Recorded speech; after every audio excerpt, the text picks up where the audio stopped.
Story Corner, presented by Jennifer. Totally torched.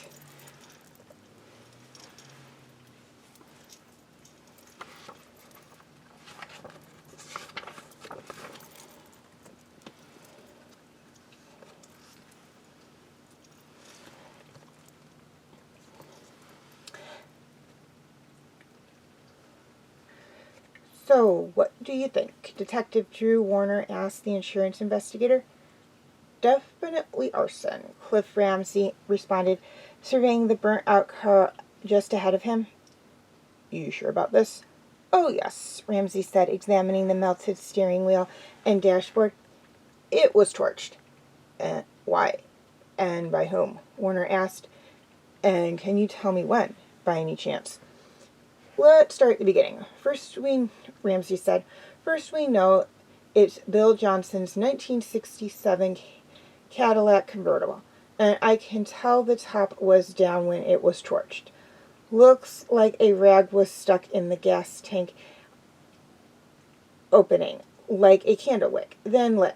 It could have been someone stealing the car for a joyride and then lighting it on fire.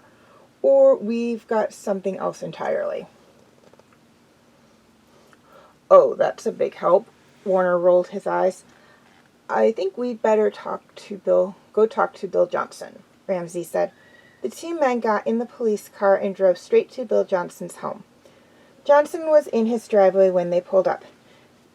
Did you find the car? He asked anxiously when Warner and Ramsey got out of the police car. We did, the detective said, but I've got bad news. The car is a total loss. It was torched. You've got to be kidding me, Johnson shouted. We're not, Cliff Ramsey said, when he walked over for a closer look at the splintered lock on Johnson's garage door. You told me the car was stolen on Tuesday, Mr. Johnson. How can you be sure that was the day?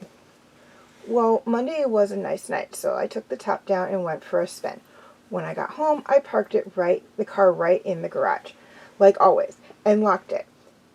Then first thing Tuesday morning, I took a cab to the airport for a business trip to Atlanta.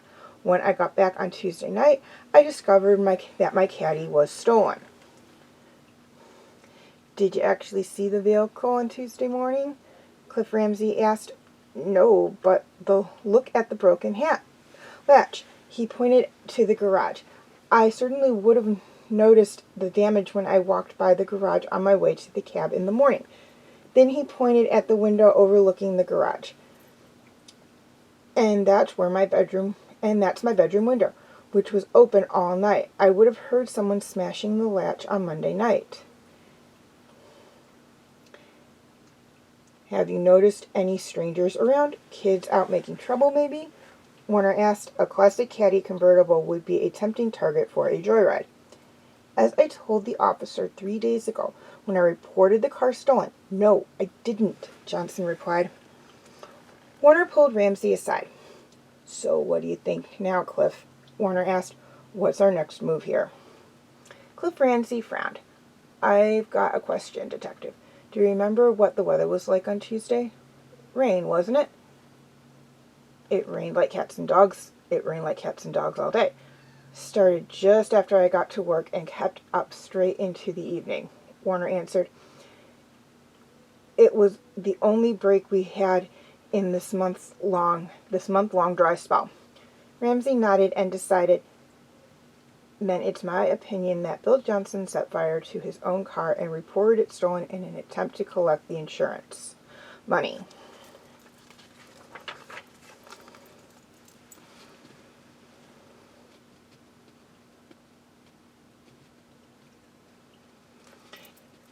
If the convertible was stolen on Tuesday when it was pouring, the top would have been up.